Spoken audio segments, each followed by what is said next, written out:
குர்ஆனுடைய கணக்கிடாத வசனங்கள். அல்லாஹ் சொல்கிறான், வவஸ்ஸைனல் இன்சான பிவாலிதைஹி, பெற்றோர்களிடத்தில் நல்ல முறையில் நடந்து கொள்ளுங்கள். சிரமத்தின் மேல் சிரமப்பட்ட அந்த தாய் அவனை சுமந்திருக்கிறாள், அவளை சுமந்திருக்கிறாள். அனிஷ்குருலி ஒலிவாலிதைக், அதனால் எனக்கு நன்றி செலுத்து, அதற்கு பிறகு உன்னுடைய தாய் தந்தைக்கு நன்றி செலுத்து. எதற்கு யா அல்லாஹ் என் தாய் தந்தைக்கு நன்றி செலுத்த வேண்டும்?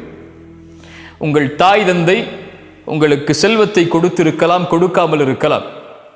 உங்களுக்கு கல்வியை கொடுத்திருக்கலாம், கொடுக்காமல் இருக்கலாம். உங்கள் மீது சொத்துக்களை சேர்த்து வைத்திருக்கலாம், சேர்த்து வைக்காமல் இருக்கலாம். உங்களை நல்ல முறையில் பராமரித்திருக்கலாம், பராமரிக்காமல் இருக்கலாம். ஆனால் உங்கள் தாய் தந்தைக்கு காலம் முழுவதும் அவர்களுக்கு அருகிலேயே இருந்து அவர்களுக்கு பணிவிடை செய்து செய்து செய்து செய்து நன்றியை நீங்கள் வெளிப்படுத்தி கொண்டே இருக்க வேண்டும் என்ற ஒரு செயல் உங்களுக்கு இருக்குமானால், எனக்கு இருக்குமானால், என் தாய் தந்தைக்கு நன்றி சொல்லுவதற்கு லா இலாஹ இல்லல்லாஹ் முஹம்மது ரசூலுல்லாஹ் என்ற ஷஹாதத்தை மொழியக்கூடிய மகளாக அல்லாஹ் இவர்களின் மூலமாக நம்மை உருவாக்கியதுதான்.